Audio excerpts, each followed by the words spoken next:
السلام علیکم عزیز طلباء، آج ہم آپ کی درسی کتاب میں موجود ایک مزاحیہ مضامین اشتہارات نہیں ہیں جس کے مصنف ہیں ابن انشا ہیں، ان کے بارے میں ہم پڑھیں گے۔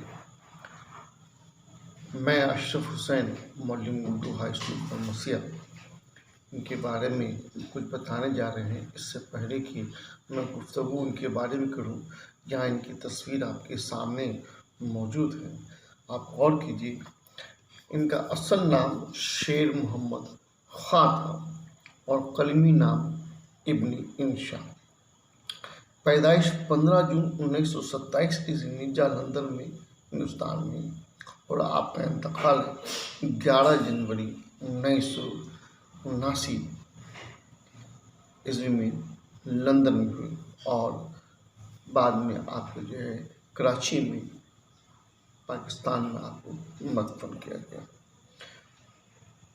1946 عیسوی میں پنجاب یونیورسٹی سے BA کی ڈگری لی اور آزادی کے وقت اپنے خاندان کے ساتھ آپ پاکستان چلے گئے، اور پھر کراچی یونیورسٹی سے 1952 عیسوی میں MA کیا۔ آپ نے ملازمت کے لیے سب سے پہلے ریڈیو اسٹیشن میں ملازمت کی۔ اس کے بعد حکومت پاکستان کے مختلف اداروں میں کئی عہدے پر بھی فائز رہے اور کئی ممالک کا سفر بھی اختیار کیا۔ کئی اخباروں کے لیے، روزناموں کے لیے کالم بھی لکھے۔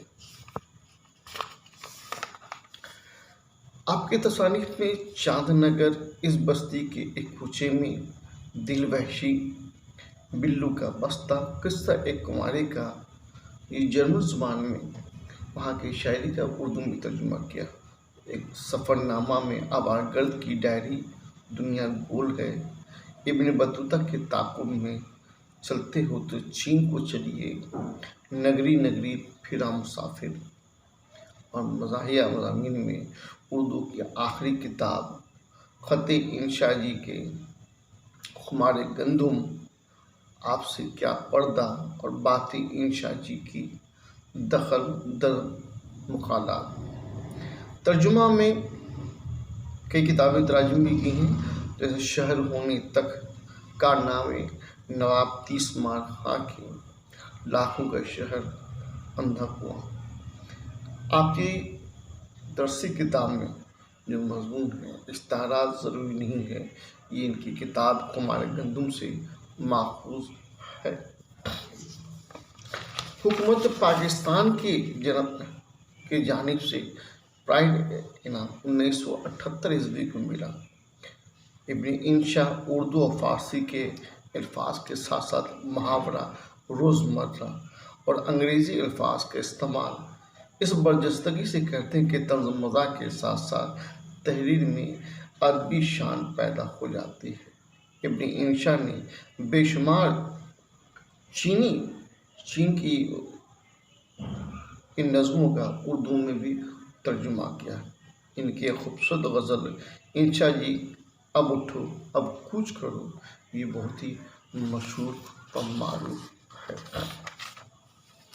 اب میں آپ کی کتاب میں درج، نوائی اردو میں درج یہ جو مضمون ہے، یہ مزاحیہ مضمون ہے، اس کو میں پیش کرنے جا رہا ہوں۔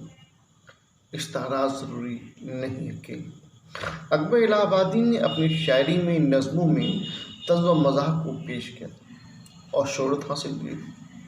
شاعری کے بعد اردو نثر میں بھی طنز و مزاح کی جانب بے شمار ادیبان نے قلم اٹھایا اور ایسے ایسے مضامین رقم کیے جس پر لب پر مسکراہٹ آ جائے، ساتھ ہی طنز سے بھرپور وار بھی کیا۔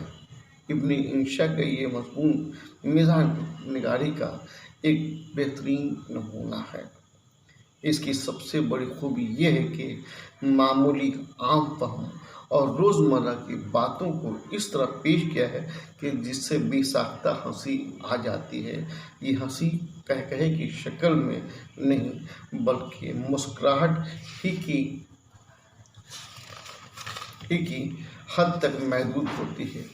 ابن انشا کے مضامین میں طنز کی مدھم آج بھی موجود ہے جو سماج میں پھیلی ریاکاری، ساتھ ہی ان لوگوں پر بھی طنز کیا ہے جس نے تعلیم کو تعلیم نہیں بلکہ اپنا تجارت اور کاروبار بنا دیا ہے۔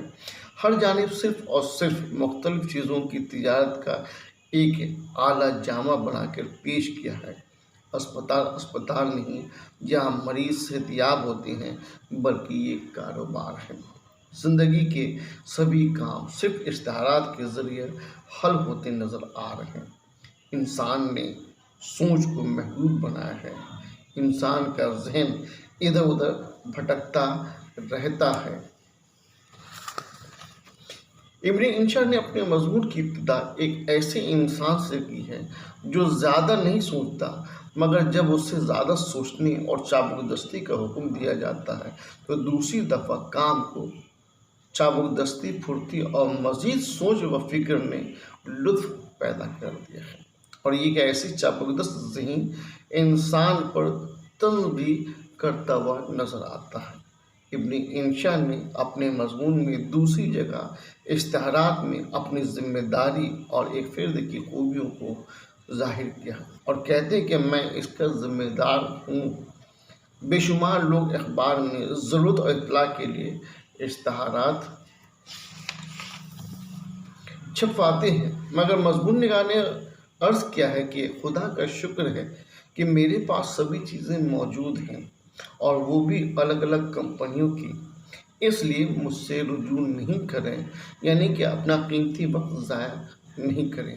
مجھے ان چیزوں کی ضرورت نہیں ہے، اور یہ بھی کہ میں نے کسی دوسرے کالج سے، یونیورسٹی سے اپنی تعلیم مکمل کر لی ہے، اب آگے تعلیم جاری نہیں رکھنا ہے، اس لیے بلا تکلف مجھے تنگ نہ کریں اور نہ ہی میرے علاقے یعنی کہ رہائش گاہ کے آس پاس زور زور سے آواز لگانے کی زحمت گوارا کریں۔ اس سے مجھے بھی تکلیف ہوگی اور آپ کو بھی، کیونکہ آپ کے اتنا ہنگامہ کرنے کے بعد بھی اگر کوئی توجہ نہیں دی تو یہ آداب کے خلاف ہوگا، اور یہ لوگ شریف انسان کے زمرے میں نہیں آئیں گے۔ یا تو وہ لوگ جو کالونی میں رہ رہے ہیں وہ بہرے یا نامہذب اور بد اخلاق لوگ ہیں۔ غرض کہ ابن انشا نے اپنے مضمون کے ذریعہ سماج کے سبھی افراد پر طنز بھی کیا ہے کہ وہ بے جا بے ضرورت کے اخباروں میں اشتہار چھپوانے یا پھر پمفلٹ دروازوں پر یا دیوار پر چپکاتے دیتے ہیں۔ یہ غیر ضروری ہے، غیر اخلاقی ہے، غیر سماجی ہے۔ پیارے بچوں نے یہ مقالہ میرا یہاں پر مکمل ہوتا ہے۔ اس سے آگے کی جانکاری کے لیے میں آپ سے یہ کہہ رہا ہوں کہ آپ دوبارہ اپنی درسی کتاب میں موجود اس مضمون کو پڑھیں اور لطف اندوز ہوں۔ شکریہ۔